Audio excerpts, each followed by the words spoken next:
Olá, família, tudo bem? Aqui Serjão com vocês na área. Então a gente está aqui no mais um Desenrola e hoje vai ser um papo bem legal, cara, para você que quer saber um pouco mais sobre a periferia, o trabalho de ativista, o trabalho social, que pira que é essa, que vibe que é essa. Muito importante para você, inclusive, que vai prestar vestibular, vai prestar concurso, que está aí estudando, vai te dar um pouco sim do que é na real, o que acontece na vida real, né? A gente sair um pouco da bolha que a gente está e ver outras realidades, saber de outras realidades.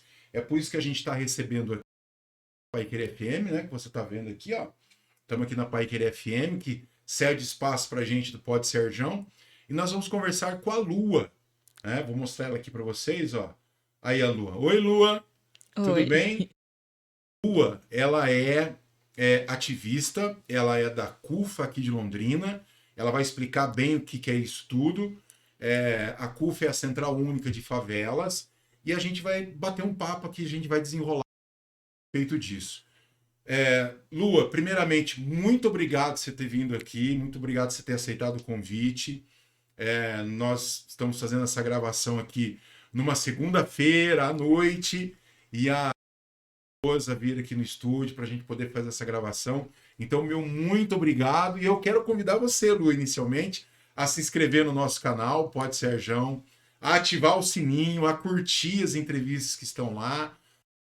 Tendo aí um trabalho bem bacana. A ideia, Lu, aqui é um pouco de tudo, é a gente falar um pouco de tudo.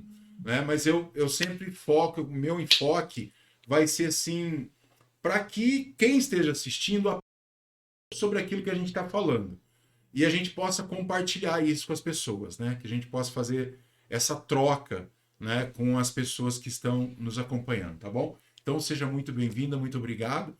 E eu quero começar de onde vem esse nome Lua? Por que você se chama Lua? Boa noite, obrigada pelo convite, pelo espaço. Bom, coisas de minha mãe, né? Meu nome é Lu de batismo. Eu sou conhecida socialmente como Lua, meu trabalho social e também no campo da cultura, né? Eu sou agente cultural. Então, na minha casa somos Lua, Sol e Mar. Solane e Mariana. Beijo, meninas. Mas eu sou a única que aderiu o apelido como nome social, né? E sou conhecida por ele. Mas por que você fez essa opção? Não é opção, não. É porque Lua é muito intimista, né? Geralmente o meu pai me chama assim, né? As pessoas que convivem mais intimamente me chamam pelo nome. Às vezes a minha filha, quando tá brincando comigo, aí ela fala, Luana, atenção nisso aqui. Mas geralmente as pessoas me chamam de Lua mesmo. Isso vem desde criança. Que legal, bem bacana. Eu tive uma lua. Eu tive uma aluna, uma estudante, ela chamava não era Clara. Clara é Morena. O Uhum. nome dela era Morena. Eu tenho uma prima morena. E assim, e eu falei pra mãe dela, cara, que nome mais lindo você deu pra menina. Ela falou assim, o pessoal, existe o nome Clara, né? E por que não pode ter o nome Morena? Eu falei, sim, faz todo sentido, mas eu achei diferente. Eu acho que ficou bem, muito bonito, né? Essa diversidade toda é bem legal, essa liberdade, né, Lua? Sim, verdade, eu também acho. Bem legal. Viu? Como é que é essa vibe do ativismo, fazer esse trabalho de agente social? Como é que isso foi parar na sua vida? É, eu não sei se a gente pode fazer isso agora, essa quebra de protocolo na resposta, mas o mano da comida tá ali fora. A minha Não, barriga roncou. O Giuseppe já vai atender lá, o rapaz. Giuseppe, o rango! Aí ele já sabe, já. Gente, é assim, né? Não vamos parar a gravação por conta disso aí, mas vamos tocando. Beleza, Vai lá. então vamos lá. Aí, ó. A gente. Bom, eu tô desde adolescente, né, nesse corre do ativismo social. Ingressei muito cedo no movimento popular, estudantil. Minhas mobilizações elas começaram instantaneamente, assim, quando eu me dei conta, eu já era ativista. Eu costumo, às vezes, fazer um paralelo para que as pessoas entendam por que eu me descrevo como ativista e não como... Já que eu não ganho dinheiro, né, fazendo esse trabalho, é que o voluntário ele dá o que sobra, né? E eu dou tudo que eu tenho. Eu compartilho conhecimento, eu troco o meu tempo, que, né, a gente vive hoje, o tempo ele tem um valor, às vezes, muito difícil de calcular, inclusive, né? Então, eu troco meu capital intelectual, minha força de trabalho, e é por isso que eu digo que eu sou ativista, e não só o que me sobra. Tá, mas qual o motivo que te levou para essa atividade? Por que que você foi para Eu venho de essa uma praia? família, eu venho que, apesar de fazer isso de uma maneira muito intuitiva, sempre teve essa mobilização e essa articulação social, né? Sempre vi o meu pai na associação de funcionários, bairro, buscando ônibus para o bairro que não tinha, tentando melhorias coletivas, a minha mãe, né, liderança de fábrica, presidente de ala de escola de samba. Então, essa da liderança e da mobilização social, isso faz parte do meu DNA já. Já vem de sempre, né? Aprendi com os meus avós. A minha avó sempre foi a pessoa que fez as mobilizações culturais do nosso bairro. Festa junina, sempre estava todo mundo muito envolvido ali. Então, acho que isso é meio que inerente, assim, da minha natureza. Isso em Londrina, Lu? Você nasceu aqui? Não, eu sou carioca, né? Eu nasci no Rio de Janeiro, vivi lá anos, vim para Londrina. Meus pais se mudaram para cá a trabalho. E aí, com 13, eu voltei para o Rio e retornei com 22. Então, eu passei metade da minha vida no Rio de Janeiro e metade lá, 18 aqui. E aqui, onde você falou dessa experiência, né, com parte social em casa, com a família ali, Sim. mas assim, que você vivenciou isso na prática. Bom, Você a foi minha lá família, e a minha família começou uma biblioteca comunitária lá no Rio, então a gente fazia os sarais e organizava esses sarais para arrecadação de livro. Então a gente fazia os papeizinhos, colocava na caixinha de correio dos vizinhos. Vamos organizar uma festa aqui. Meu tio ia com violão, com microfone, meu primo também, tal. E a gente recitava poesia, cantava, arrecadava livros para aumentar o acervo da biblioteca. Minha tia dispôs uma parte da casa dela, foi montada essa biblioteca comunitária. Na época que eu estava aqui em Londrina, eu participei de uma gincana da escola e a minha turma tinha que arrecadar alimentos para fazer pontos, né? E aí eu percebi que alguns colegas de sala precisavam mais daqueles alimentos do que dos pontos, só para dizer que ganharam a gincana. E aí eu comecei a todos os dias sair da minha casa, pegar o carrinho de feira da minha mãe e sair arrecadando pela rua. E aí uma parte do ia pro mote da gincana e a outra parte era para montar kit de alimentos para levar para casa dos meus amigos. isso com que idade? Qual escola que era? 12 anos. Eu estudava aqui no 12 Olímpia anos. Tormenta, na Zona Norte. Caraca, com 12 anos, essa É. visão. Na verdade, não sei nem se era uma Porque visão, geralmente assim. com 12 anos tá. Eu com 12 anos comia terra. Não, eu não lembro, eu nem lembro se eu já comi terra, mas eu sei que me desconforta muito desde sempre ver as pessoas passando fome. Assim, eu venho de uma família que tem um olhar muito sensível para essas paradas, sabe? Quando eu era criança, eu aprendi muitas coisas com meu avô. Meu avô era um cara que tinha o hábito da leitura do jornal depois do trabalho. Ele sentava na sala com o jornal aberto, com o rádio ligado e a TV ligada, assistindo o jornal. Então ele ia de todos os lugares e eu ali perturbando. Eu ouvi uma parada. Vô, o que que é tal coisa? Vô, o que que é inflação? Vô, o que que é superávit? E aí ele tentava sempre colocar aquilo dentro de uma realidade onde eu pudesse entender, né?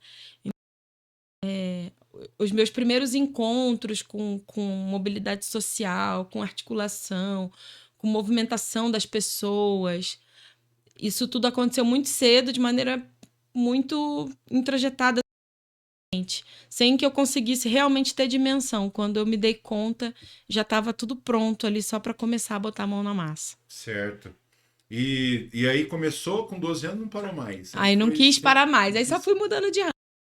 A gente descobre o movimento estudantil, aí você quer ir, né, para as lutas da coletividade em prol da educação, e aí quando você se apaixona pela educação, é um caminho sem volta.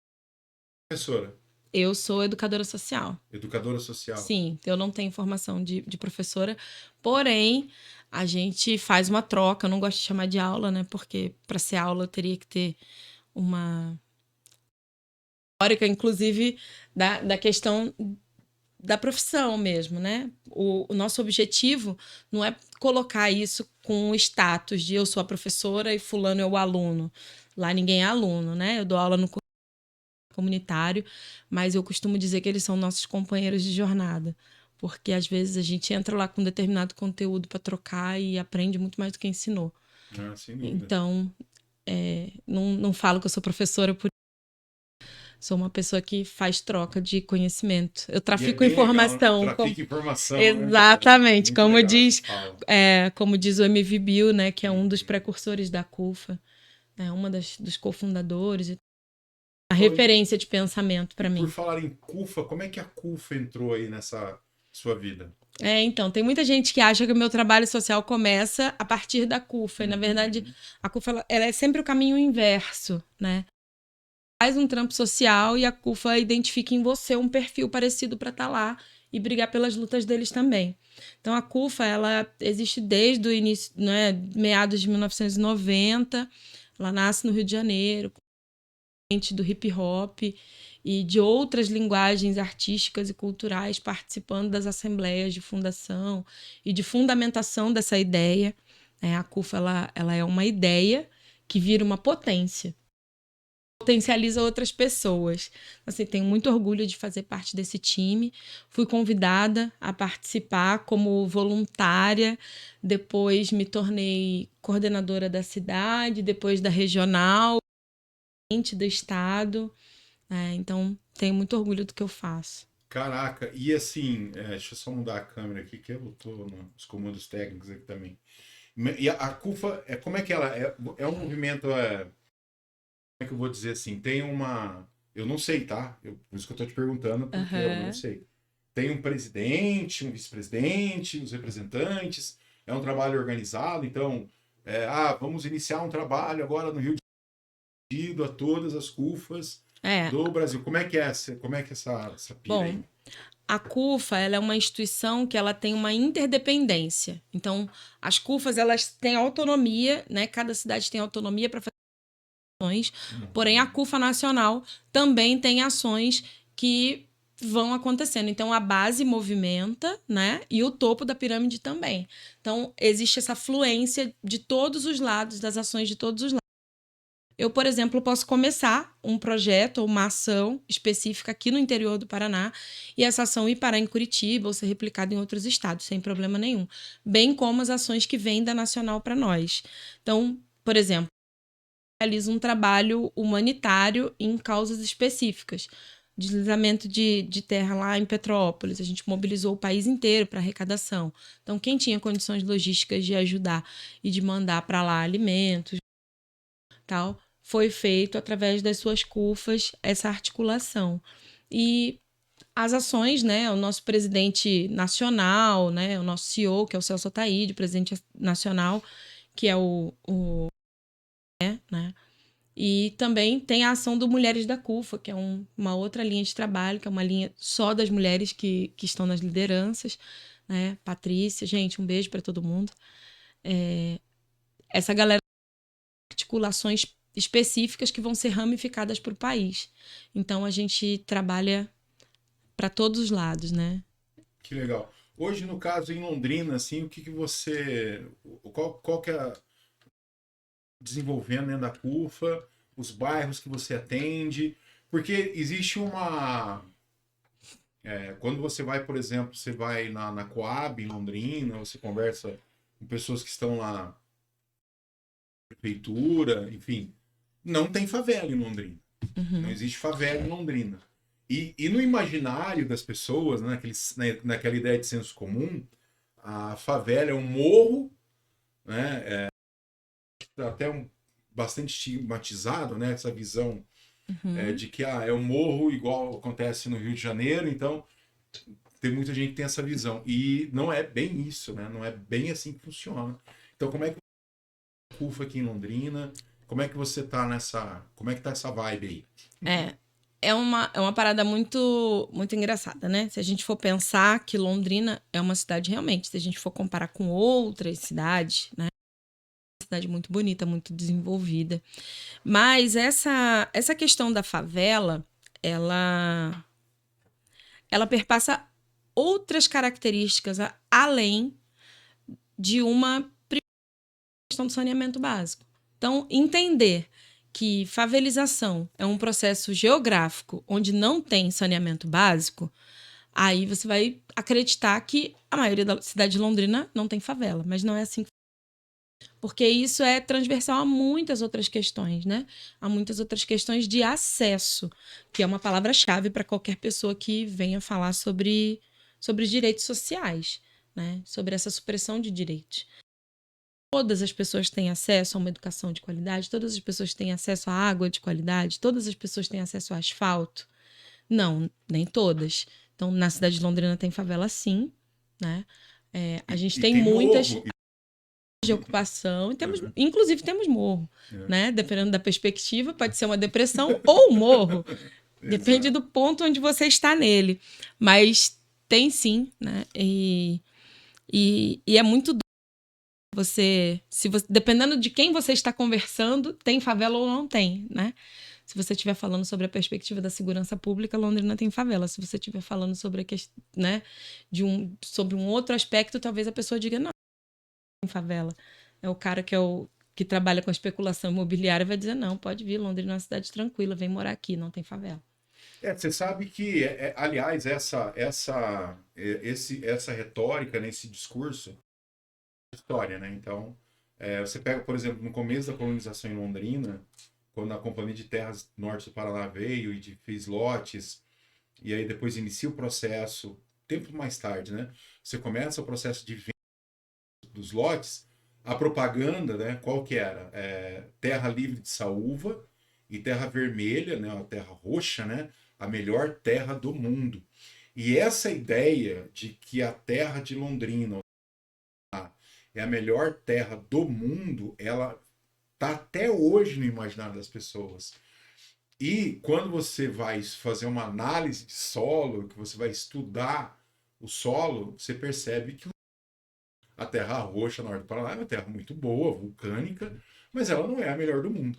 Né? Mas a propaganda ela foi tão forte, né, que acabou até os dias de hoje a galera ainda tem isso na cabeça. Terra livre de saúva, que era a praga que acabava com as plantações, né, a formiga, e a melhor terra do mundo. Então essa questão da propaganda realmente é... Mas e o seu trabalho? Viajei aqui. Viajei. Mas e o seu trabalho? Então, vou falar de você. O seu trabalho, como é que é? O que você faz? Você acorda cedo? Como é que é? Vai lá para... A gente... Bom, no período da pandemia foi que se expandiu mais, né? Na cidade. E as CUFAs, elas têm vários meios de se articular e de promover ações. Então, antes de mim, tiveram outros cufeiros, né? Como eu... Então, tinha gente que desenvolvia projetos na área do esporte, exclusivamente, outros na área, né, da literatura, com as bibliotecas comunitárias, né, com a rede de bibliotecas comunitárias. O nosso trabalho, ele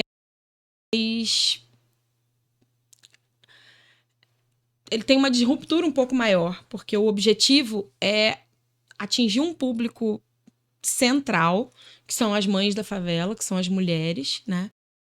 O trabalho, ele reverbera em outros grupos. Só que nós temos outras atividades. Eu já tinha uma atividade antes de entrar na CUFA de articulação, né, nas escolas públicas, falar sobre feminismo brasileiro, né, uma perspectiva de feminismo onde a gente trata sobre assuntos que são específicos da realidade das mulheres dentro da nossa sociedade, né, sem usar exclusiva que venha da Europa, né, de lutas que não são nossas, que não têm pertencimento a nós. O pré-vestibular comunitário, né, eu comecei ele antes de ingressar na CUFA, e é um trabalho que a gente desenvolve. E aí tem também as mentorias de negócio, né? A gente trabalha com a educação empreendedora. E qual é o objetivo de trabalhar com a educação empreendedora para essas mães de favela? É não só ensinar a ela um ofício, uma profissão, porque isso já tem várias instituições aí prontas para fazer, né? O que a gente faz é transformar e tentar desenvolver, né,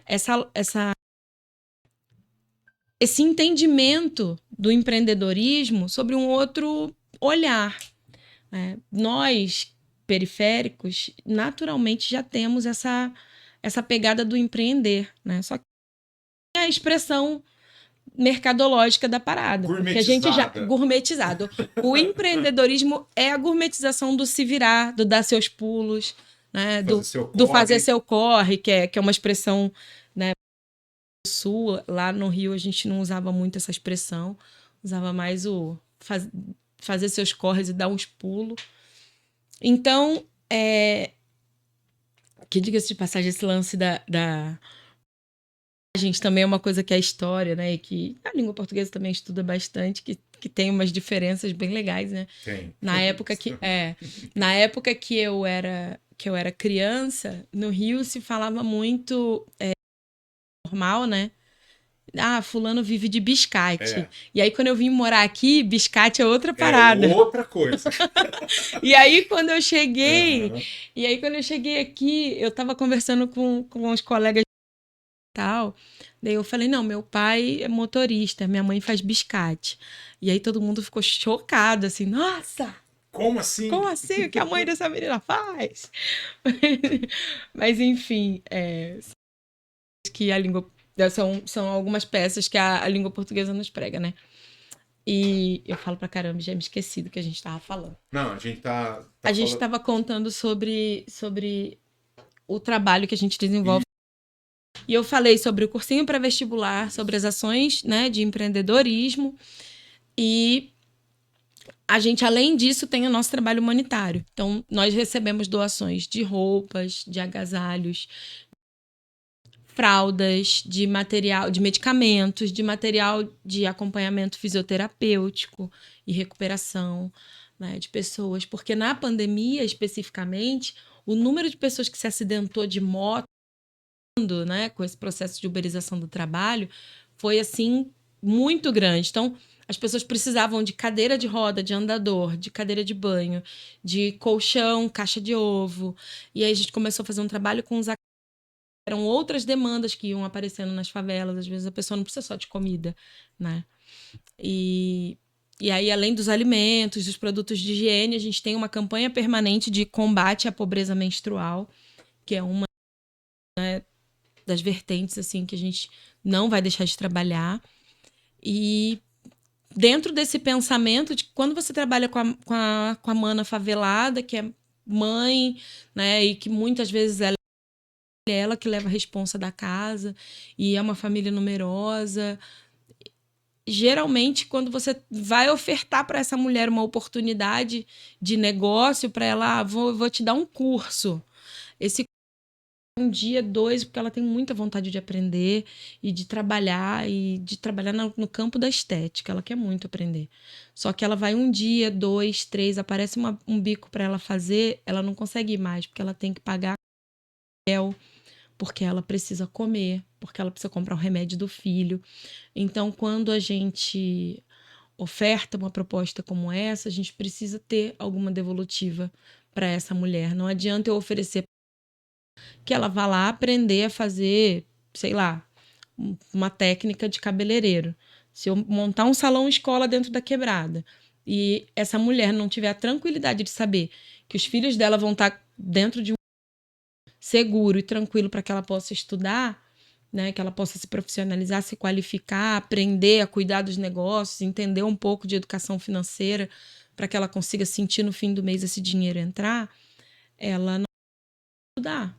Porque se for só para ensinar ela a fazer o cabelo, já tem um monte de gente fazendo isso por aí. Tem um monte de sistema e de redes por aí, né? E o que a gente quer não é só ensinar as pessoas a ser mais um funcionário, né? O que a gente quer é que as pessoas consigam caminhar com as próprias pernas, que elas tenham autonomia. Porque ainda que nós façamos um excelente e qualificado trabalho no fortalecimento de famílias, né, no combate à pobreza, à fome, né, à insegurança alimentar, que é o termo da moda, né? A insegurança alimentar, o que eu quero é oportunizar famílias a terem tranquilidade suficiente no mercado escolher a marca de arroz que ela quer comer. Então, basicamente, é isso que a gente faz. Vem cá, e quando você fala em empreendedorismo, que é a palavra até da moda, né? Está muito em voga, escolas hoje com curso de empreendedorismo, então se fala muito disso, né? E aí você cita uma questão bem interessante, né? Porque quem nasce na periferia e nasce uma determinada condição onde pai e mãe trabalha o dia inteiro para poder almoçar ou vende almoço para jantar, que é o que a gente costuma dizer, realmente a dificuldade é muito grande. Se não fizer seus corre, como a gente está falando aqui, não sobrevive, né? Então é uma luta diária. Sim. E por essa luta diária, o cara que está nessa condição, ele é tão quanto qualquer um outro, né? Porque para pegar um ônibus, por exemplo, se o cara não tiver uma agilidade, ele não consegue marcar. Né? Eu já comentei sobre isso com você, né? Que às vezes, para você pegar não pessoa que tem habilidades, né? Não é qualquer pessoa que tenha habilidades para pegar numa hora de rush, nos lugares mais periféricos, onde as pessoas dependem fundamentalmente que conseguem entrar no busão. Simplesmente o cara vai chegar no ponto, vai passar um ônibus, ele está lotado, o motorista vai parar, ele não consegue nem enxergar mais quando dá para fechar ou não a porta, que ele escuta a pessoa dizer, pode fechar a moto. E o cara que não consegue, que não tem essa iniciativa, ele não vai criar uma estratégia na cabeça dele para conseguir entrar no ônibus. Ele vai permanecer ali no ponto, esperar, passar 1, 2, 3 e vai chegar atrasado no trampo, vai perder o trampo. Então, quando a gente sobre essas pequenas ações, isso não tem absolutamente nada a ver. Esse empreendedorismo que eu estou falando, que é esse empreendedorismo que vem para transformar e para quebrar, romper a mazela social, ele não tem absolutamente nada a ver com aquele empreendedorismo neoliberal do filho que herda a empresa do pai com 18 anos como presente de aniversário. A gente está falando de uma outra parada muito diferente disso. Esse garoto, né, que vem da periferia, que vem do lugar onde eu tô lá, conseguir chegar na universidade e sentar do lado do filho do pai dele, ele precisa correr muito, muito. Não é pouca coisa o esforço para ele conseguir alcançar e se nivelar, porque as oportunidades e condições que foram dadas outros são completamente diferentes. Ainda que exista capital intelectual, você só vai aprender o que você tiver acesso à informação. E se você não tiver, não tem como você comparar o ensino de determinado lugar para outro. Eu contei para o Sergião que a primeira vez que eu fui fazer uma fala num colégio, não vou dizer qual colégio, mas eu fui fazer uma fala num colégio periférico e contar sobre um pouco da minha trajetória e convidar os alunos daquela escola do cursinho para vestibular comunitário. E eu perguntei se a galera tinha alguma dúvida. Demorou um pouco, aí um garoto levantou a mão, ele estava no 3º ano do ensino médio, ele levantou a mão e perguntou quanto eu pagava de mensalidade na Quando ele pergunta isso, eu olho para os professores e os professores eu senti que ficou todo mundo bem envergonhado. Porque o que acontece é o seguinte, o professor daquela escola, ele tem uma expectativa tão do que o professor que dá aula, por exemplo, no colégio aplicação, né, que também tem essa romantização e essa lógica de que, como o colégio aplicação é vinculado à universidade, o aluno de lá tem, o professor, a obrigação de fazer aquele aluno sair de lá direto para a UEL, né? Então, se a gente for pensar numa escola central, numa escola particular, onde o professor vai ficar o tempo todo, ó, isso aqui é conteúdo do vestibular, ó, tem aula extra para estudar para o vestibular. Esse aluno certamente saberia que a universidade é pública e gratuita, mas a expectativa que é colocada nele é totalmente diferente da expectativa que é colocada no estudante de outros lugares, né? Então, esse tipo de reflexão é importante na hora que alguém vem questionar, por exemplo, sobre essa lógica de mas falar sobre empreendedorismo, você está rompendo com a lógica do social, você está falando sobre... Nem vem com esse papo, não comigo, não cola. Então, e ainda a gente nem apimentou o negócio, porque tem uma palavrinha, não sei se é uma palavrinha mágica, e que joga também, e que você tem que fazer uma análise muito sensata, né, de usar ela, de como usar esse termo, que é a meritocracia. Né? Então, aquela ideia de que se o fulano conseguiu, o outro também consegue. Se tem um Pelé, então você também vai conseguir ser Pelé. Se tem um Joaquim Barbosa, que é ministro, foi ministro, você também vai ser ministro. Você também pode. Então, se você se esforçar, você consegue. Não é bem assim, né? Não é só o esforço, ele é muito importante. O suor, ele é muito importante. Não é só o suor, né?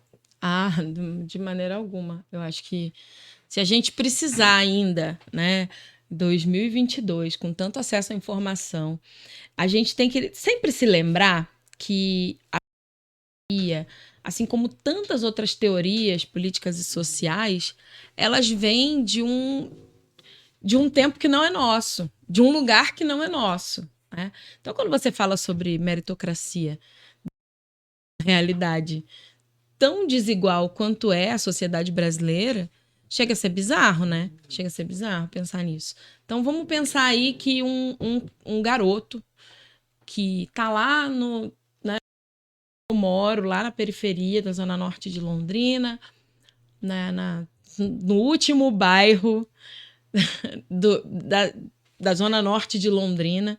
Esse garoto tem 18 anos e um outro garoto aqui na Zona Sul, na área nobre da cidade, vai fazer 18 anos. O pai desse garoto é um empresário muito bem sucedido e tal, e dá, como eu tinha citado antes, né, uma empresa de presente. A meritocracia vai se fazer muito verdade na vida desse garoto se depois de um ano ele conseguir manter ou aumentar 1 milhão do que a empresa que o pai dele deu para ele de presente estiver funcionando. Então, se ele não quebrar a empresa, é porque ele teve bastante esforço e fez valer. A meritocracia vale para ele.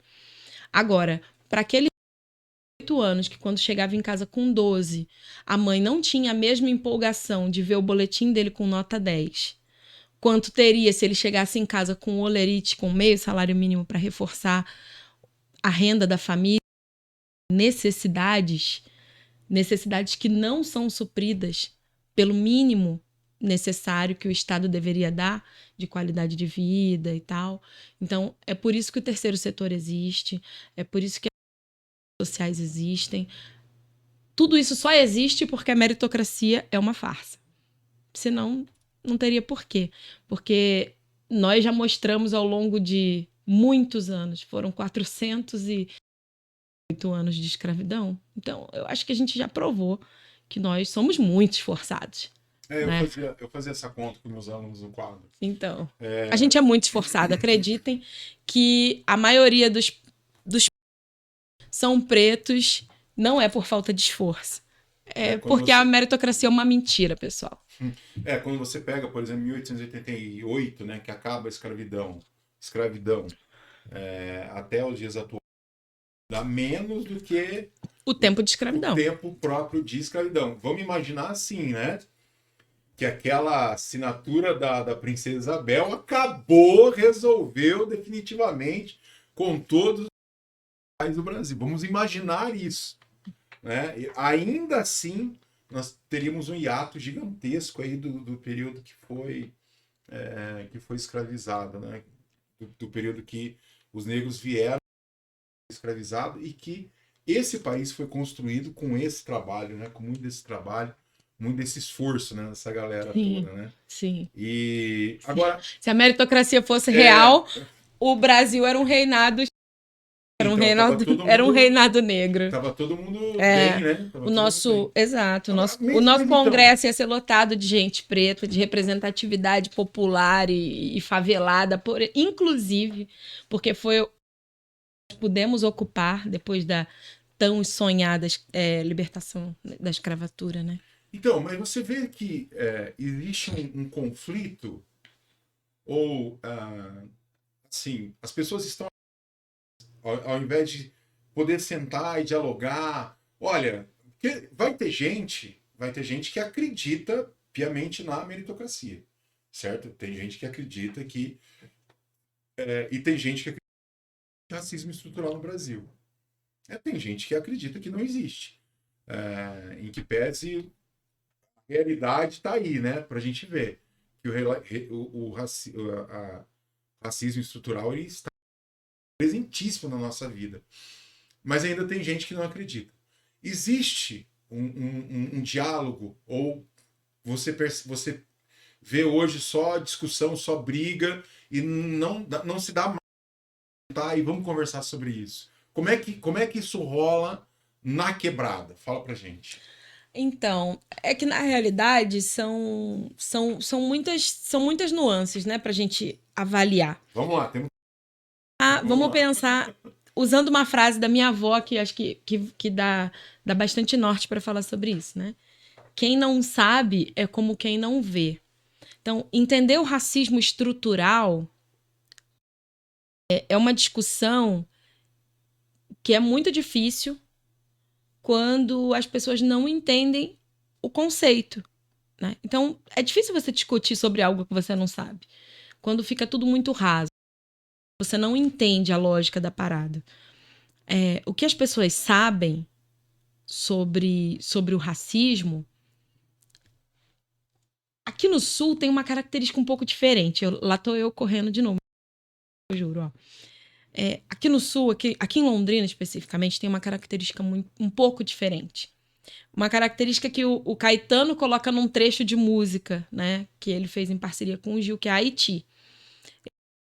Sobre os pretos, os pobres, os quase pretos e os brancos que são pobres são tratados como podres. Então, ele é pobre no mesmo balaio. A gente sabe que o racismo estrutural existe e a gente sabe que as periferias do sul do Brasil não tem só preto também. A gente sabe que aqui tem muita gente branca pobre. Mas as pessoas conhecem de uma maneira também empírica, na prática, o racismo. Elas não conhecem a ponto de discutir. Então, quando elas vão discutir, às vezes elas vêm de uma família onde a orientação da pessoa mais madura, mais sábia da família, a avó, a mãe, é dizer assim, não sai vestido assim na rua, menino. Porque vão olhar torto pra você, vão te confundir com um bandido. Não anda de capuz. A pessoa não consegue discutir racismo estrutural, mas ela diz pro filho dela não usar capuz, não levar guarda-chuva pra rua. Quando a mãe tem a oportunidade de comprar uma capa de chuva pro filho transparente, ela prefere que o filho saia de casa vestido que ele usar um capuz ou um guarda-chuva. Então, ela pode não saber discutir, mas ela conhece na pele. E isso também traz um processo de negação, muitas vezes, do colorismo. Então, eu, quando me denomino uma mulher preta, sempre vai ter um racista que vai olhar e dizer assim: ah, mas você não é preta, você é mulata. Porque a pessoa acha que isso é reconfortante para você, tirar você daquela paleta de cores souvenir dos 50 tons de preto e colocar você no tom de marrom, porque fica menos desconfortável. Gente, eu tenho uma notícia para dar.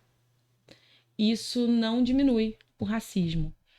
Então, quando a gente pensa nessa lógica, às vezes a pessoa realmente não tem condições de discutir. E aí, com o tempo, quando eu era adolescente e mais jovem, até adulta, mas um pouco mais jovem, eu era mais combativa. Dentro da discussão do racismo, existem muitas correntes, né? E aí tem um livro, a gente vai falar sobre educação, vou fazer umas citações aqui, ó. Tem um livro que é muito legal, que um amigo, né, o presidente da CUFA, me emprestou. Vander, um beijo. Ele me emprestou um livro que chama Para o Meu Amigo Branco, que é do Manuel Soares.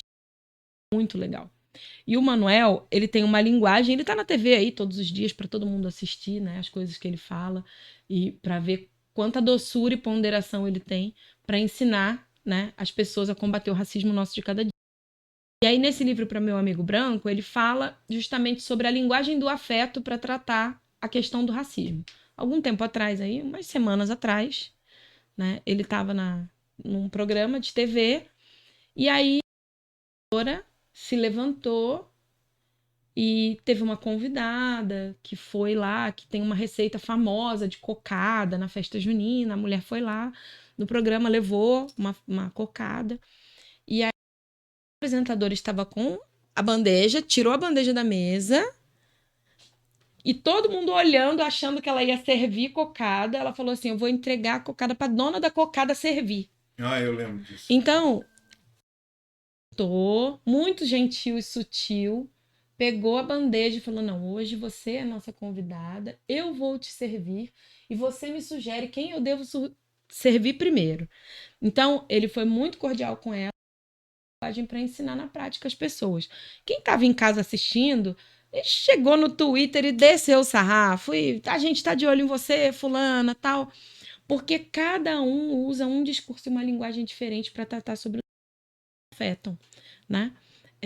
Eu já fui mais combativa, hoje eu sou muito problematizadora, eu tenho das coisas que a maturidade vem me trazendo, a única que eu não perdi ainda é o deboche, então eu sempre faço umas perguntas meio debochadas para a pessoa ficar constrangida de nunca ter pensado nisso. Ô, Lua, deixa eu te atrapalhar um pouco. Claro. Eu vou pedir para você, eu vou sair daqui da tela, eu vou ficar para você falar mais para cá. Beleza. Para ficar mais, a sua voz é muito bonita e é muito potente a sua voz. Eu acho que você seria uma excelente locutora. Mas esse microfone é direcional, então quando você fala aqui ele fica mais. Tá, eu legal. vou me esforçar. Para isso eu vou me esforçar. Eu tenho um problema, gente, com câmera e microfone que vocês não fazem ideia. É um negócio bizarro. É só isso, só para realmente pode ficar bem mais legal. Exemplos, né, eu tenho uma amiga, Juliana Barbosa. Minha amiga também. Um abraço, então. Ju! E ela me contou toda pessoa preta de ter sido vítima do racismo. Sim. Né? E ela foi, eu vou contar, acho que ela foi numa entrevista que ela me falou isso, tomara que tenha sido. Quando ela estava chegando na casa da avó, ela entrou, a avó abriu o portão automático, ela entrou e o porteiro falou assim, olha, você tem que ir no elevador de serviço. Então, assim, chocante, né? Porque ela da avó dela que morava ali e o porteiro orientou ela para o elevador de serviço. Sabe lá Deus por que cargas d'água ele fez aquilo. Há pouco tempo atrás eu fui na casa de uma amiga aqui na Palhano e eu toquei o interfone social e o porteiro me gritou no interfone de serviço. Moça, aqui na porta do lado. Então, assim, para você que quando me vê na rua e fala, mas você não é morena, eu vou usar também uma expressão que de vez em quando eu uso. Eu sou branca demais para ser preta e preta demais para ser branca. Depende do lugar onde eu estou. Esse aí é um dos, né? Mas infelizmente deve ter outras histórias. Sim, com certeza. Eu passei por isso, né? Sempre, desde criança. Eu estudei, eu fui bolsista muito tempo de escola. No primeiro segmento do ensino fundamental, eu fui bolsista, então eu estudei numa escola que para onde quer que eu olhasse não tinha ninguém preto. Só tinha eu lá. Né? E aí a minha mãe conseguiu uma bolsa numa escola próxima de casa e aí ela me trocou para esse colégio, que era um colégio assim, um colégio de vanguarda, prédio moderno, bacana e tal. Minha mãe... E eu era bem pequena, bem novinha, né? As políticas de resguardo de criança e adolescente mudaram muito de lá para cá.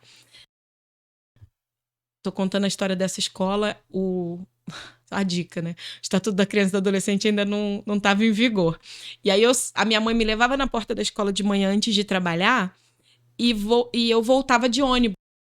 No final do ônibus, que me deixava perto da casa da minha avó, na esquina da casa da minha avó, era em frente à escola. Isso aqui em Londrina ou no Rio? Lá no Rio, eu morava no Rio nessa época. No Rio de Janeiro. Aí eu estudava nessa escola e eu tinha uma professora que ela era maravilhosa, afetuosa, tia Gleice, uma querida. Até hoje ela é uma querida para mim. Daquelas professoras que são inspiradoras mesmo, né? E aí a tia Gleice entrou em licença maternidade e por uma outra professora. E foi aí que chegou a terceira pessoa preta da escola, porque as duas únicas pessoas pretas éramos eu, o porteiro e essa professora substituta. E a professora, muito, gente, isso não é uma novidade de podcast não, tá? E eu falava bastante na sala. E eu tirava boas notas, né? Sempre fui muito boa aluna no quesito de notas e tal. Talvez não a mais disciplinada, justamente porque eu falava, às vezes atrapalhava um pouco os professores. Mas essa professora, ela tinha tanta birra de mim, porque eu tirava as melhores notas e porque os outros professores gostavam de mim, que incomodava muito ela, o fato de me ver ali, sabe? E às vezes as pessoas que são racistas, às vezes um preto também é racista, porque ele se introjeta muito desse projeção e dessa necessidade de parecer mais branco para ser mais aceito no meio onde ele está. E essa professora me perseguia num tanto, Sérgio, num tanto. Eu tenho uma rinite assim muito forte, eu tenho bastante alergia respiratória. E aí, quando essa professora entrou no primeiro dia de prova, eu fiz a prova, tirei um 10. E ela disse que era impossível alguém como eu tirar 10.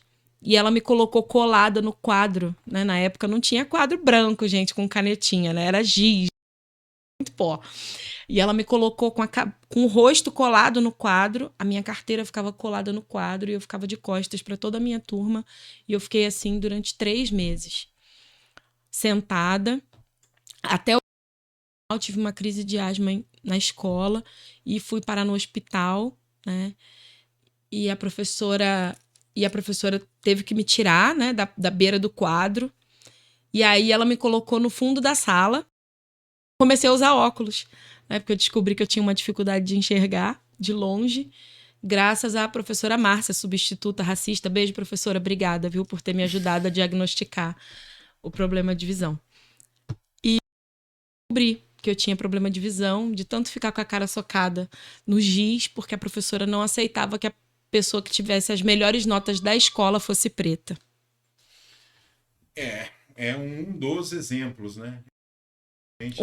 Teve muitos outros. A minha filha sofreu racismo aqui, numa escola aqui. Eu tive que trocar a minha filha de escola, porque o desconforto foi tão grande. A minha filha mais velha, ela tem a pele com tons mais claros que o meu, porém o cabelo bem crespo, né? Pra quem entende um pouco de ondulação de cabelo, o cabelo dela é 4C, aquele black power mesmo e tal.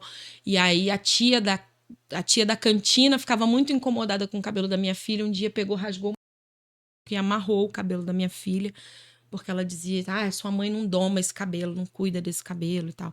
E a minha filha começou a ficar muito incomodada e não queria mais ir pra escola. Peraí, eu acho que eu perdi alguma coisa. Não, você não perdeu nada. Uma coisa, como é que é o negócio da sacola? Quem foi que amarrou? A tia da merenda. A tia da merenda. Ficava incomodada numa escola municipal aqui de Londrina. Aí ela ficou muito incomodada com o cabelo da minha filha. E eu fui conversar com a diretora, né, sobre esse assunto, e a diretora passou pano para a situação. Ela fingiu que não aconteceu, quis tirar por menos. Mas eu já conheço vocês há tanto tempo, tenho tanto carinho por você, pela sua família, não sei o que lá. A situação tentou amenizar para que aquilo não fosse trazer um transtorno para ela, porque ela sabe que uma questão como essa era muito complexa. E isso gerava muitas outras questões. A prova disso é que a minha filha, nessa época, tinha...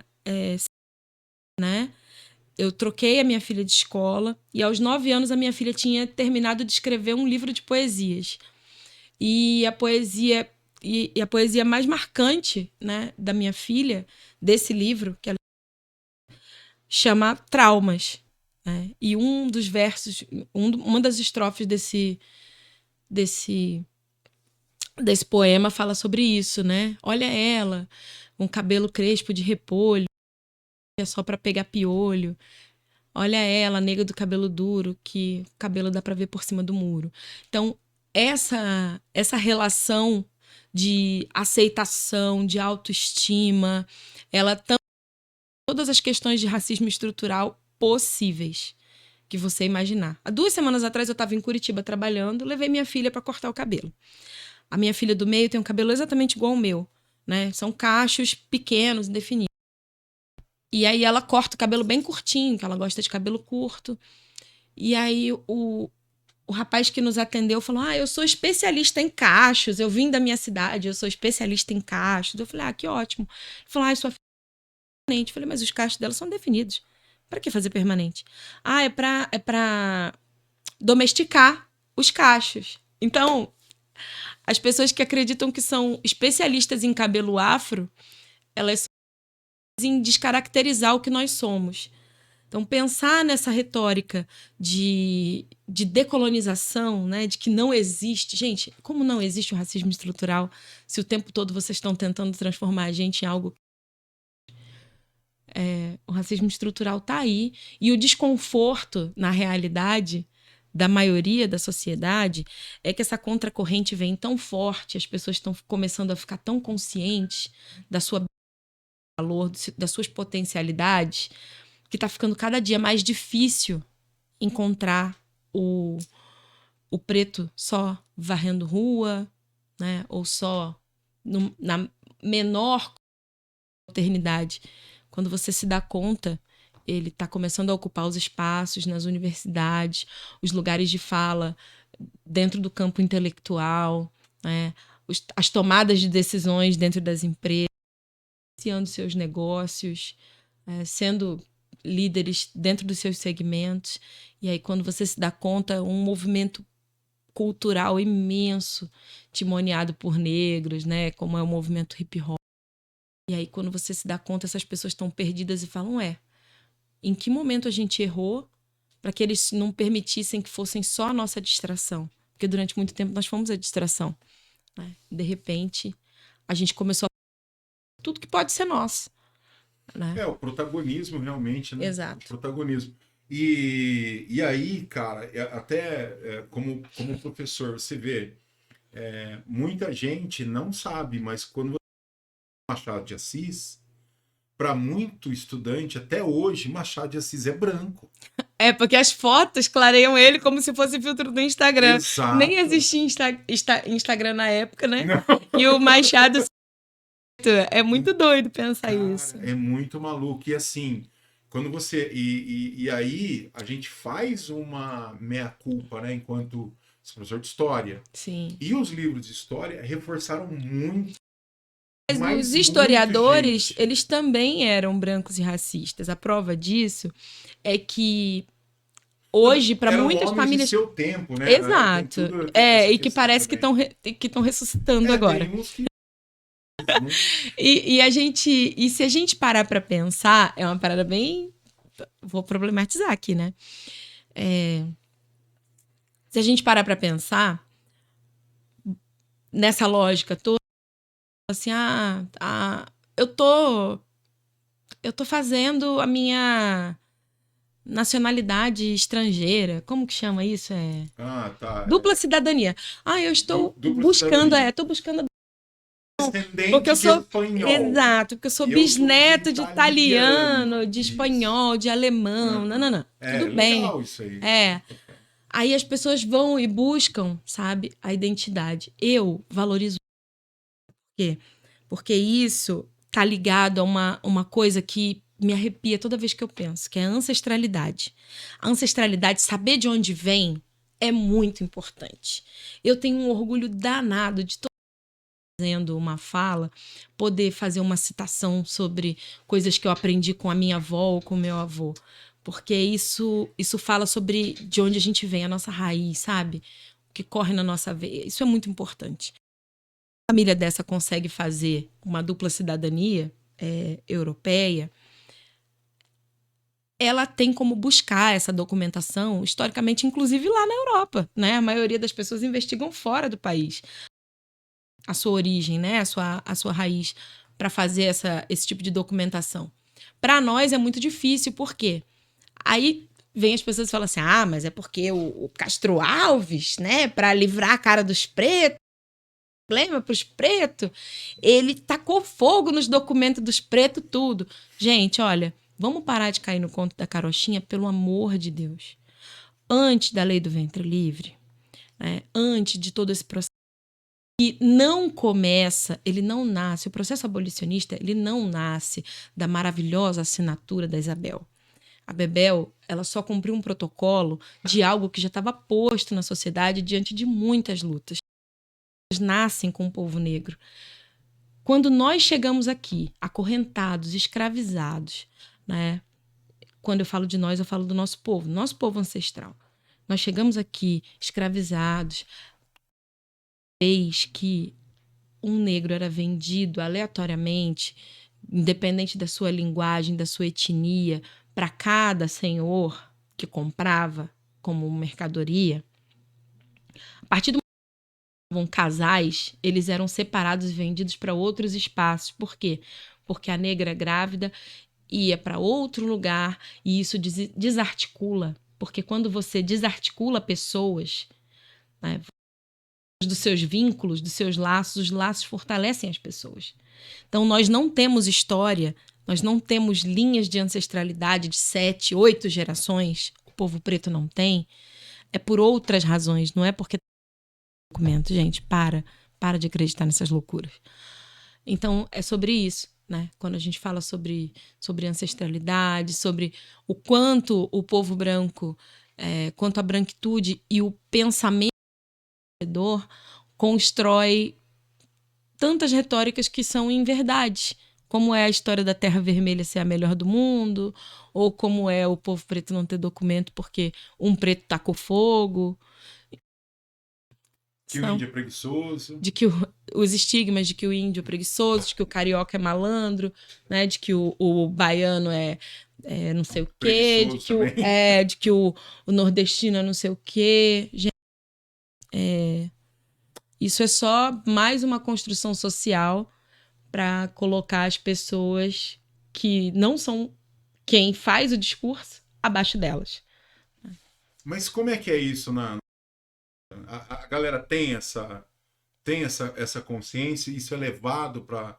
Você conversa isso com o pessoal? Sim, como é que é? Isso é o processo de traficar informação, né? Isso é o que a gente chama de traficar informação.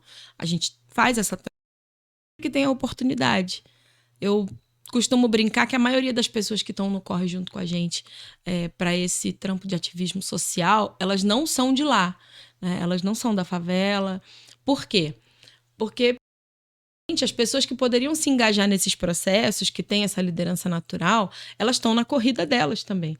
Então, se elas pararem a corrida delas para fortalecer a corrida de outras pessoas, elas passam a ser as pessoas que precisam de ajuda.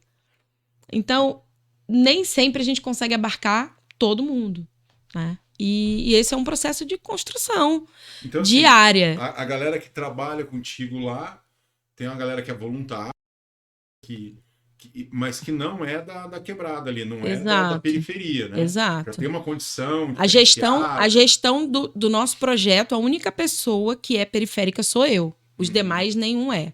E como é que é? Essa galera chega lá... É uma galera consciente, engajada, inteligentíssima. No meio né, da nossa banca ali tem professores, artistas, né? Tem as relações internacionais. Então, tem uma galera muito envolvida que acredita muito no potencial que existe ali, né? Tem uma expressão que se usa muito quando se fala de favela, que é carente, né? Carente. As pessoas acham que levando para o lado afetivo da parada tá amenizando a condição de vulnerabilidade daquelas pessoas. Então, a favela, ela é um lugar de muita potência. Essa é uma expressão e um discurso muito veemente e que vem sido repetido inúmeras vezes por todas as pessoas que são lideranças da CUFA, inclusive quem falou a primeira vez isso assim em público foi o Celso Otaí, da CUFA. Ele fala sobre isso, que favela não é carência. Favela é muita potência, porque a gente não é coitadinho. Né? A nossa condição, apesar de ter uma desigualdade absurda, potencial de transformação e de correr atrás é muito grande. Né? Provavelmente, quem está no nosso lugar e quem fica rico com o nosso trabalho não teria a mesma resistência e o mesmo gás que a gente tem para vencer todo dia um dia novo, sabe? Ô, Lua, mas assim, lá Pega mais um pouquinho. Pra cá? Pra cá. Vai pra cá. Tá. Esse negócio tá bem no seu rosto. Ah, entendi. Alguns ajustes, né? Estamos ao vivo. Uau! Agora ficou show. A imagem tá bem bacana. Legal. Mas então, mas eu imagino assim, não dá para atender todo mundo? Ou tem hora que, galera, não vai dar para atender todo mundo? Não, quase atender todo mundo. E aí, porque as demandas, como é que é? Porque as demandas são inúmeras e é muito complicado. Então, assim, tem situações que são inusitadas, né? E eu costumo dizer que gente é gente no lugar. Então, seja pobre, seja rico, né? Independente das circunstâncias, gente é gente. Então, vai ter gente bem-humorada, vai ter gente educada, vai ter gente mal-educada, vai ter todo tipo. Nem sempre a gente consegue. O objetivo não é alisar todo mundo. O objetivo é poder fortalecer as pessoas. Só que a sua perspectiva de vida também vai falar muito sobre isso, né? Então, de repente, sei lá, a gente tem 10... vou usar um exemplo bem aleatório. Tem um sorteio aí de um negócio que você compra, paga 10 na rua e tem um sorteio na TV lá e, de repente, tem o sorteio da sorte. Se você atender o telefone agora, você ganha milão. Aí a pessoa vai, atende o telefone, alô? Nossa, olha lá. Aí você tá na frente da televisão lá, tá descascando batata pra fazer o almoço. Quando você olha, você fala, conheço essa voz, é a minha vizinha. Você pode ficar feliz pela sua vizinha, ou você pode ficar muito chateado de falar assim, por que ela e não eu? Então, a perspectiva de gostar ou não, ela é muito subjetiva, né? Assim, eu tô contando esse exemplo porque eu tenho uma vizinha lá que ganhou um dia um prêmio, lá ganhou uma moto nesse negócio aí, buzinaço na nossa porta, aquela loucura. E onde eu moro, são 208 apartamentos.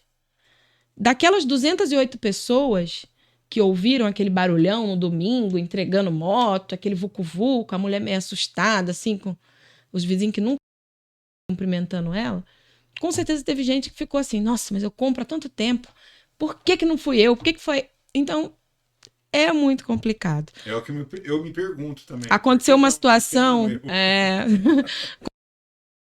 uma vez que foi bem doida, assim.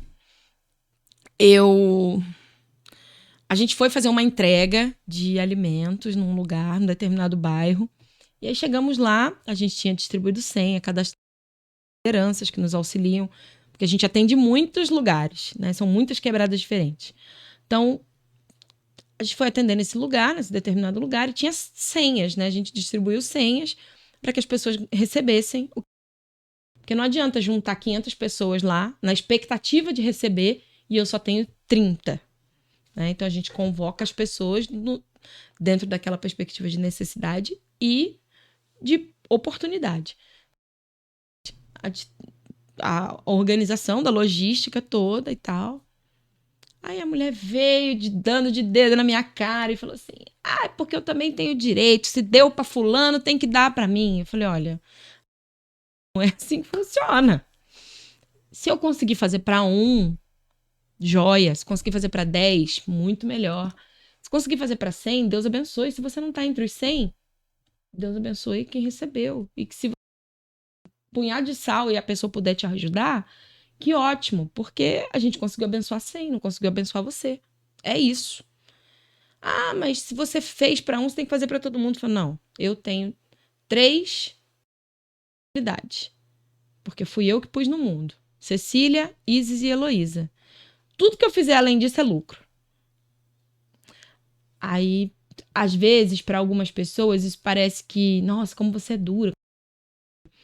Mas não é uma questão de dureza ou de frieza, né?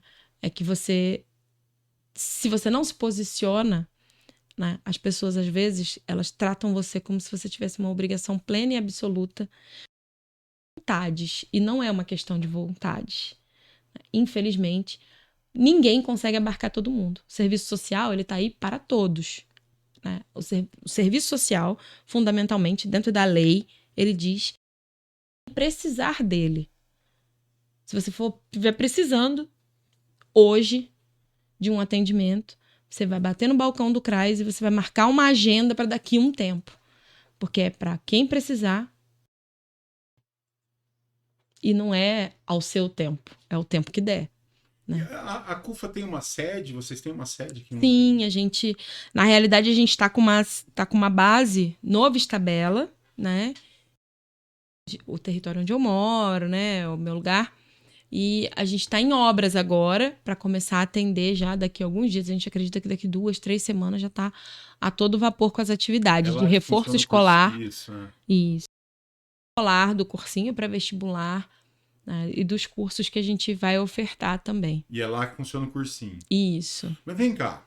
Antes não. Antes funcionava no colégio estadual. Ah, tá. Né? Aí a pandemia veio, teve que suspender as atividades, porque as demandas dos estudantes eram outras naquele momento, né? A galera precisava uns ficar guardadinhos, se proteger, porque tinha algumas restrições de saúde, outros precisavam trabalhar porque ficou mais difícil o emprego e tal, enfim. Então, cada um com as suas especificidades, e a gente não tinha espaço físico para fazer a execução da parada. E também não sabia direito o que era a pandemia e tal. Daí um dia, um desses companheiros de comigo e falou, olha, eu não sei se eu vou conseguir continuar, né, o processo, porque tô com muita dificuldade, acho que vou ter que arrumar um trabalho, minha família não tem nada aqui na minha casa para comer e tal.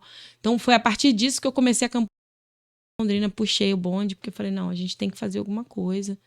Né? A gente não sabia ainda, ninguém sabia ainda, a gente estava naquela fase assim de, caramba, o que é esse vírus e tal. A única coisa que a gente sabia é que precisava usar, evitar sair de casa e muita higiene. Então, como a gente só sabia que precisava de pouco contato, muita higiene, o que pode deixar você mais forte, você em condições mínimas de ter que encarar uma doença se eventualmente você pegar? Uma imunidade legal. A imunidade legal, ela parte também de uma alimentação razoável. Então, a gente foi para o corre da alimentação. Aí, junto com essa campanha de arrecadação de alimentos, a gente começou a fazer as oficinas de saboaria. Então, a gente fazia o sabão artesanal, fazia que boa, os itens de limpeza básicos, para poder redistribuir. Arrumamos uns parceiros, também sabonetes e tal, para a gente poder distribuir junto com o alimento. Então, a pessoa tinha o alimento e ela tinha como higienizar aquele alimento para fazer o consumo adequado para sua família. Né? Então, a lógica foi essa, e assim a gente começou esse trampo do trabalho dentro do período de pandemia. Quando, no meio desse processo todo, a escola do bairro cívico-militarizou.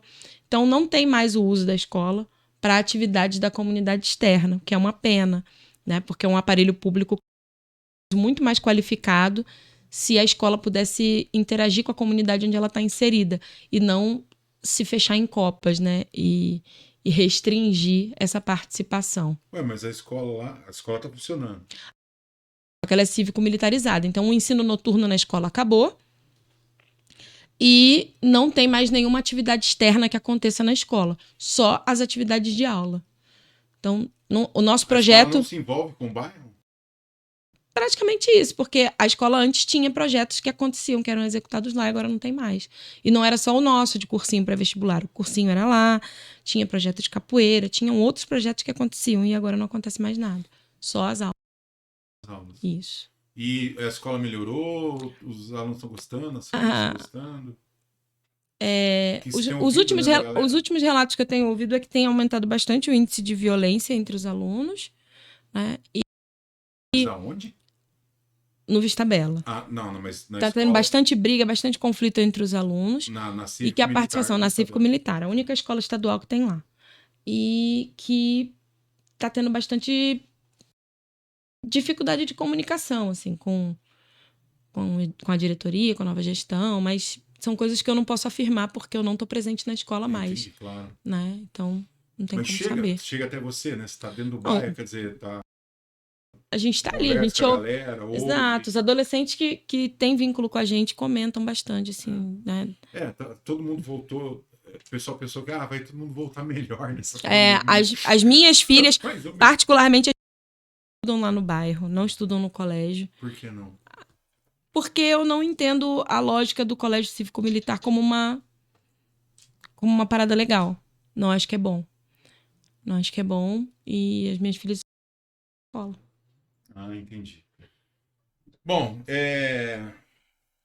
eu ia te perguntar ali, aí você começou a desenrolar um outro assunto, É que educação Aham. é um pilar constitucional e segurança pública é outro. Eu acho que fazer essa fusão, ela não faz sentido se ela não tiver um motivo substancial muito Ih, Lu, estruturado. E se a como não é gente o caso, entrar nesse assunto, é só por isso. Eu tô só explicando por que as minhas eu tenho assim, eu acho muito bonito, sabe, a escola cívico-militar, a escola militar, e às vezes vão no mercado ali, que fica perto da escola militar, os alunos de uniforme, as meninas com boina, os meninos. Eu acho muito bonito, acho muito bacana. E eu não vejo nada contra quem gosta também. Você quer ter o filho lá, você põe lá. Eu não colocaria o meu também. Meu também eu acho que não, eu não optaria por essa. Mas eu sou um.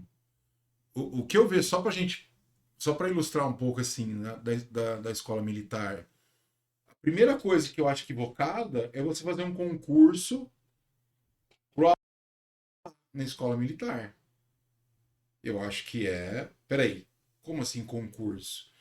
Tem que abrir para o bairro e a escola tem que atender os moradores do bairro e ter vaga suficiente para os moradores. Certeza que tem vários moradores ali do bairro que gostariam que seus filhos estudassem lá e não conseguem. que Né? nesse sentido a escola cívico-militar e a escola militar são diferentes. Uhum. A escola militar tem concurso. Então. Porque o objetivo da escola militar é oportunizar, né, ser um facilitador para os filhos dos militares terem um incentivo de seguir a carreira dos pais. É praticamente de linearidade. E, num segundo momento, dar oportunidade das vagas remanescentes e para a comunidade como um todo. A escola cívico-militar, ela não é assim. Mas na escola militar, não é o filho de militar que faz concurso. O que eu acabei de falar. Então, as vagas remanescentes aí vão para a comunidade externa. A comunidade externa faz o concurso. Faz concurso, exatamente. Exato. Então, Foi o que eu assim, disse. O que eu vejo assim, porque a escola militar tem um índice melhor do que as outras escolas. Ora, se eu abro uma escola para mim e eu seleciono meu aluno, é claro que meu índice vai ser bom. Agora, o que eu vejo é a escola onde a minha mulher dá aula, que pega toda a galera do bairro. E aí você vai ter o aluno nota 10, você vai ter o aluno nota 9, o nota 8, nota 7. E o nota 2 também. E o nota 2 e o nota 0, e aquele que não quer nem aparecer. E vai com um bico desse tamanho, porque senão a família perde os benefícios que tem, porque tem que ter a presença dentro da escola. Sim. E aí você tem que lidar com esse aluno dentro da sala de aula. Então eu acho que o colégio militar também lidar com esse aluno em sala de aula. Uhum. Se o colégio militar é tão bom, mas é para isso. Maravilha! Então vamos colocar todos os alunos que mas no a estratégia bairro que precisa ali. Mas que a estratégia é uma discussão longa, mas a estratégia, dentro do meu entendimento, a estratégia de colocar a escola cívico-militar em espaços periféricos é para fazer esse controle social que a segurança pública deveria fazer. Então eles acham que um problema. Então eles colocam uma escola periférica e dão a prerrogativa de liberdade da segurança pública entrar e sair, transitar naquele espaço, como se ela não tipo de interferência no processo educacional daquela pessoa. Então, A escola cívico-militar, ela tem isso como uma desvantagem para mim galopante. Porque o dos pais que argumentaram na época que a gente estava no período de escolha, né? Foi Se o feito bairro... plebiscito Um ali, plebiscito. né? A maioria dos pais que argumentavam falava assim, mas meu filho adolescente me dá muito trabalho. Ele é indisciplinado, eu não... Alguém precisa dar freio nesse garoto. Então, isso é uma questão que a gente precisa pensar de uma maneira muito ampliada, né? E com muito carinho. Quando a sociedade abre mão de... Quando o agente social abre mão de educar o seu próprio filho e coloca isso sob uma responsabilidade da segurança pública, isso é uma linha tênue, né, de refletir o papel das famílias dentro de tudo isso. Então, é muito complicado mesmo pensar, né, tudo isso, e é assunto para um novo podcast, pessoal. Sim, sem dúvida. Perguntar o seguinte, tá, Diga. você tá lá fazendo atividade, trabalho lá no Vista Bela. Uhum. O morador do Vista Bela se sente confortável de ser chamado de favelado? Na verdade, a maioria das pessoas que favelas e que não tem a consciência, né, do que significa, da representatividade, ou que não reconhecem, né, essa identificação como algo preponderante para a elevação da própria autoestima, ela não vai gostar. E tanto faz se ela mora no Vista Bela ou se ela mora em qualquer outro lugar. Até porque a cidade de Londrina, ela estigmatiza tanto o Vista Bela que quando alguém do Vista Bela, no início do bairro, ia procurar emprego, se pusesse Vista Bela, nem era contratado. Igual a União da Vitória. Exato. Então, igual quando surgiu a União da Vitória. Exato. Então, assim, eu claramente não moro no Maria Celina, mas quando eu jogo o CEP da minha rua no Google, eu sou do Maria Celina. Então, é reconfortante até para quem faz o mapeamento da cidade dizer que eu não moro na favela. Imagina para quem tá lá. Imagina para quem tá lá, levando a bordoada social. Então, tem um motivo específico para ter orgulho disso, né? Essa questão dessa construção de autoestima e do conhecimento, da historicidade e da importância da expressão favela. A expressão favela, ela fala sobre um lugar periféricas e de vulnerabilidades, assim como o gueto, né? Em outros lugares do mundo eles chamam de guetos, de downtown. Nós moramos nas favelas, fazendo alusão a Canudos, né? Que um ponto de encontro para a guerra era o Morro do Faveleiro. Favela é uma árvore, né, da caatinga brasileira. Então, quando os soldados voltaram vitoriosos para o Rio de Janeiro, receber o pagamento que estava prometido para eles, o Ministério deu o calote nos caras. E aí, para protestar e para ficar ali tentando forçar uma barra de grana, eles ocuparam o espaço mais próximo, que fosse não tão próximos para criar um novo conflito e não tão longe para serem esquecidos. Então, para quem conhece o Rio de Janeiro, sabe de onde eu estou falando, o Ministério do Exército, ao lado da Central do Brasil. As pessoas subiram o morro e ocuparam o Morro da Providência, que foi chamado na época de Morro do Faveleiro, e é por isso que a gente usa até hoje para falar sobre os costas e as áreas periféricas ocupadas, a gente chama até hoje de favela, né? É em referência a esse fato histórico. Exatamente. Bom, e o trabalho da continua aqui em Londrina? Continuamos a todo vapor, não só em Londrina, a gente trabalha firme e forte aí, ó, no Paraná inteiro. Cidades menores da região, em Porã, Cambé. Então, olha, tô falando só do norte do Paraná. E no norte do Paraná a gente tem uma atividade. A gente tem uma atividade bem, bem bacana, acontece em Mauá da Serra com a CUFA, né? A gente tem um agente também, CUFA, em Ibiporã. O segmento é esporte. No segmento de Mauá da Serra é qualidade de vida, né? Trabalha bastante com idosos. O pessoal de Toledo trabalha no ramo do esporte e do grafite, né?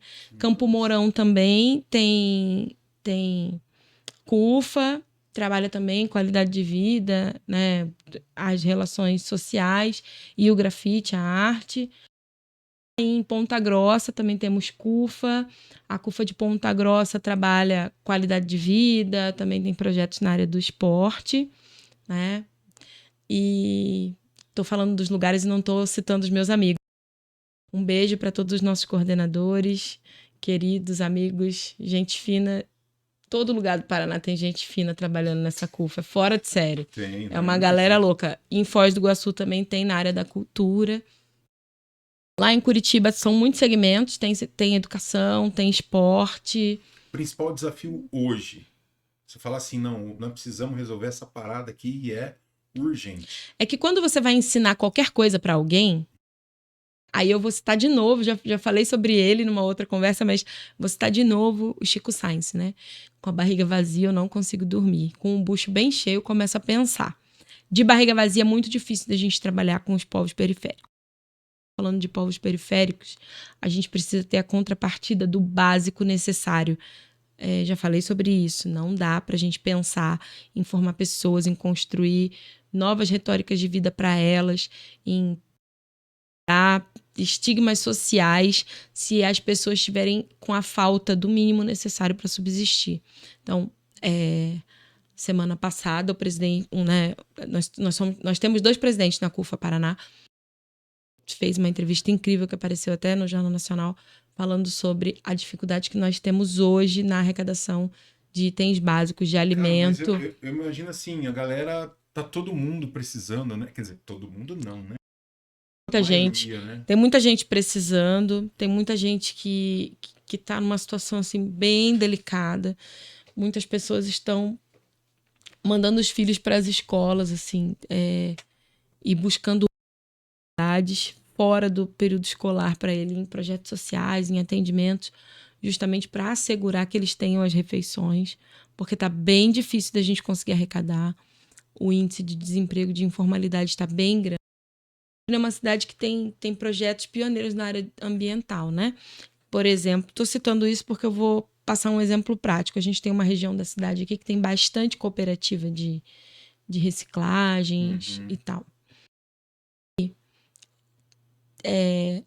A minha mãe mora num bairro na Zona Norte, né? Mas quando a minha mãe viaja, eu preciso ficar lá na casa dela. Porque apesar de eu morar na quebrada, né? Onde eu moro, meu apartamento pode ficar entrar, mas na casa da minha mãe, se ficar uma semana fechado, entram lá e roubam as coisas dela. Aí eu vou lá onde a minha mãe mora, num lugar bem melhor, né? Pelo menos o metro quadrado dela é bem mais caro que o meu, mas enfim. E aí eu acordei, me tornei quem eu mais temia, né? A senhorinha que levanta às 7 da manhã para varrer o quintal. E aí eu tava lá varrendo o quintal da minha mãe, e no dia da reciclagem passar, da cooperativa de reciclagem que passa num horário específico, enquanto eu estava lá fora varrendo, que a minha mãe tem um pé de acerola que produz tanta folha no chão e tanta acerola que eu demoro muito para limpar, foi coisa de 1 hora, 1 hora e meia, eu limpando a garagem, o quintal ali. Passaram 7 pessoas recolhendo reciclagem antes do carro da reciclagem. Então, tem algumas famílias que antes a gente como lideranças de bairro, né, que são catadores, que trabalham nas cooperativas, que eram lideranças de cooperativas, que antes eram as nossas lideranças que indicavam famílias que tinham altos índices de vulnerabilidade para serem atendidos. Hoje são pedem ajuda. Porque antes eles conseguiam tirar, diziam, né, que com a venda da reciclagem antes da pandemia, a gente conseguia fazer R$200 por dia. A minha diária era de R$200. Eu nem trabalhava todos os dias. Mas agora a gente tira R$30 por dia.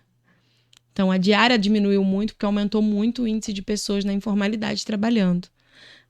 Eu alguns dias fui numa reunião com pessoas, com empresários e tal, e eles estavam se queixando do quanto é difícil pagar um aluguel de R$70 mil de uma loja, de R$40 mil de uma loja no calçadão, se tem tanto camelô vendendo os mesmos produtos. é um reflexo social do quanto tá difícil produzir grana quando você perde o emprego.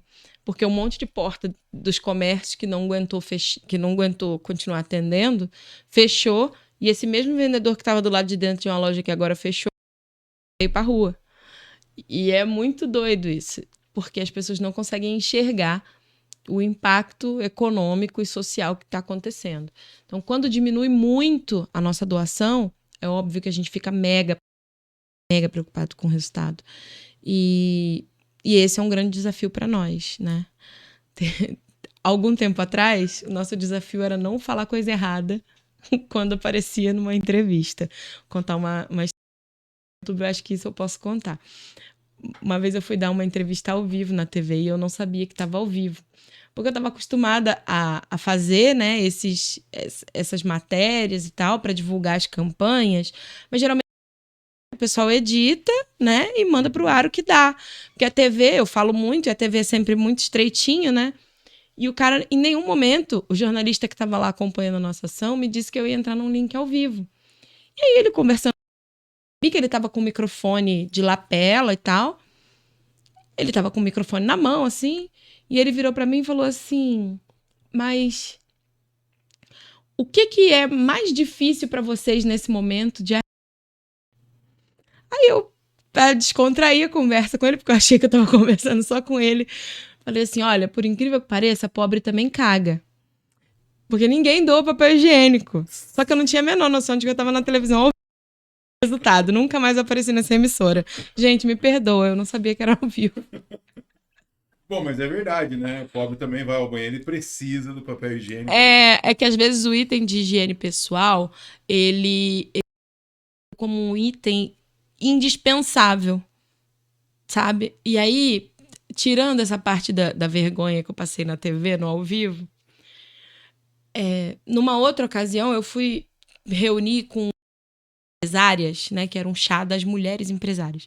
E aí fui convidada e tal, e conversando com uma das mulheres, ela falou assim: ai, isso é complicado, porque vocês querem ficar dando coisas. A loja, do lado da minha loja, lá no shopping, contratando. Por que essa mulher que você está contando a história que precisa de sustentar os filhos não vai lá procurar um emprego? Porque se ela chegar lá com aquele cabelo toda desgrenhada, com o cheiro que ela tem, com as roupas que ela veste, e nem achar a sua loja dentro do shopping. Porque o segurança vai perseguir ela, vai constranger e vai botar ela para fora. Porque tá muito além de ser só uma questão de necessidade ou de classe. É um combo muito O brutal. chamado desalento, né? A pessoa Exato. perde a... Porque são muitas outras coisas. Então, se aquela mulher chegar com aquele cabelo, com aquela roupa, a chance de emprego na loja, ela só vai fazer gastar R$ 8 de passagem para ir lá na sua loja e voltar para levar um currículo e voltar mais frustrada e humilhada, com menos R$ 8 que podia ser o pão no dia seguinte. Então, às vezes é necessário que a gente dê a vara, ensine a pescar, mas se a pessoa tiver com fome, tremendo de fome, o peixe não vem. Então, são muitas reflexões que a gente tem que fazer, né, para criar um discurso da meritocracia e fazer com que ele faça sentido na vida e na realidade de todas as pessoas. Quero te agradecer mais uma vez por ter vindo aqui. Muito obrigado. E eu deixo o microfone agora para você poder mandar o seu recado, porque não parece, mas nós já estamos na conversa 1h30. Caraca! O papo Eu tá não bom, reparei. Mas, gente, eu vou aproveitar que ele mas deixou eu falar. Fique à vontade e manda o recado. Eu vou aproveitar que ele deixou eu falar e eu vou comentar um negócio com vocês. Ele que eu disse que eu sou a pessoa do deboche, né? Ele me fez uma provocação e falou sobre uma frase de um livro que eu gosto muito, que fala muito sobre a minha vida e a minha formação. Isso. Que é o livro Quarto de Despejo, da Carolina, da doutora Carolina de Jesus. E ele falou de um trecho, qual foi o trecho que você falou para mim? É que tem um trecho da obra, e agora eu não me lembro, que eu nem peguei aqui, mas aonde a Carolina ela fala que as pessoas passam na favela, né? Só para situar, né? Então ela está em São Paulo uma favela em São Paulo, e aí ela tá dando uma... ela faz o diário, então ela O escreve diário de uma É o favelada. diário de uma E favelada. aí ela escreve a seguinte frase que Isso. que o Sérgio me Então, provoca. você tem a frase aí? Eu tenho. Então, por favor. Na favela não existe solidariedade. Sobre isso, gente. Na favela existe solidariedade? Olha, eu vou responder a pergunta que ele fez com outro trecho do livro. Porque essa é uma obra que a gente tem que criar curiosidade em todo mundo para ouvir, para ver, para ler. Se você não consegue ler, olha, eu não sei ler. Pega lá seu telefoninho, pede pro seu neto, pro seu filho, fala assim, olha, acha aí o audiolivro da Carolina de Jesus, tá? E livro. É um livro que deve durar umas 5, 6 horas de áudio, mas que vale a pena cada minuto. Por quê? Porque ela traz uma perspectiva muito sincera dos sentimentos dela. Então, esse trecho que ele falou na favela, eu vou responder com o seguinte: duro é o pão que comemos, dura é a cama que deitamos, dura é a vida que vivemos. Então, quando a pessoa que tem esse sentimento, não é dura a vida que ela tem, né? Ela faz inúmeros relatos sobre as violências que ela sofre pelo fato dela ser uma mãe solo, né? Naquela época, e de ser letrada do que outras pessoas do entorno dela. Então ela é excluída e hostilizada por ser mãe solo, por ser pobre, por ser inteligente, porque até as qualidades da gente incomodam bastante quando a gente é pobre. Então, assim, até isso parece que você não tem direito de pertencimento. Então, se eu tivesse no lugar dela, vivendo que ela conta nos primeiros meses do diário, eu naturalmente também pensaria a mesma coisa, que ninguém compadecia dela. Uma mulher que trabalhava tanto, que tentava ajudar tanto as outras pessoas, que era tão bacana com os filhos dos vizinhos e muito distrato para os filhos dela. E olha que eu sou uma mãe muito menos resiliente do que a Carolina era, porque se fosse eu, tinha virado aquela favela do lado avesso, porque os filhos dela sofriam muito na mão das pessoas da história. Então, esse é um livro, inclusive, que eu acho que é a literatura da UEL, né? Foi ano passado. Foi o ano passado. Foi no ano passado. Eu não sei se continua. Continua, eu acho que é cada 3 anos só que muda, né? Então eu acredito que esse ano continue. Então, se vocês tiverem a oportunidade, conversem sobre literatura. Isso é muito legal. Os livros trazem universos, assim, incríveis pra gente conhecer, né? Então, ser a minha indicação de livro, mas acabou sendo Leiam Quarto de Despejo, Diário de uma Favelada, da doutora, é muito importante dizer isso, ela é doutora Carolina de Jesus. Tá sim, continua. Quarto de Despejo, Carolina Maria de Jesus, Ática, Obras Literárias para o Vestibular 2023 e 2024. Isso, então, quem tá afim de fazer o vestibular, procura lá no Insta, eu li procura tá lá, vamos conversar sobre literatura, vamos conversar sobre esse e outros livros, vem assistir uma aula com a gente no cursinho, vamos debater, vamos fazer mais coisas. Isso, e contato e tamo com junto. vocês, como é que faz pra entrar em contato com vocês? Bom, o meu contato é lua.gomesmo, acertar o sotaque aqui, senão o pessoal reclama depois, né? Lua.gomesmo, Instagram, Lua Gomes, no Facebook. Eu não uso Facebook, a gente procura no Instagram mais seguro. E o nosso projeto é o @Conexões Londrina, tá? @Conexões Londrina. Se quiser ser voluntário, se quiser ser ativista, se quiser saber mais, cola com nós que vai ser bem-vindo. Legal, cara. Meu, adorei conversar com você. Muito obrigada. A gente tá trocando de câmera, né? Mas a gente tá dentro do mesmo estúdio. Eu tô num lugar e ela tá em outro. Deixa eu virar aqui, ó, só pra... Deixa eu se conseguir ver. Aí, ó. Estou do outro lado da mesa. Tá do outro lado da mesa aqui, ó. Deixa eu voltar pra cá. Ó, ficou torto. Quem mandou mexer, né? Tava tudo certinho. Tava tudo tão certinho. Ficou um pouco torto, mas tudo bem. Eu já arrumo já. Faz assim, ó, com o pescoço, que aí... Isso, olha lá, ó. Consertou. Lua, muito obrigado, hein? Obrigada, gente. Até uma próxima. É isso aí. Galera, é isso aí então. Encerramos aqui com a Lua. Eu tô pegando ainda, viu, Lua? Eu não entendi muito bem esse negócio de YouTube. Mas aí você tem que fazer a inscrição. Isso. Aí você tem que acionar o sininho para quando tem vídeo novo. Isso. E você tem que mais o quê? Compartilhar? Isso. Assiste o vídeo, curte, compartilha. Entendeu? Compartilha. Isso. E notifica lá para toda vez que o Tiver um Sérgio vídeo fizer novo. uma entrevista nova, você ficar sabendo e conhecer mais um monte de gente aí com história para contar. É isso aí. Valeu, galera. Muito obrigado. Até a próxima. Tchau.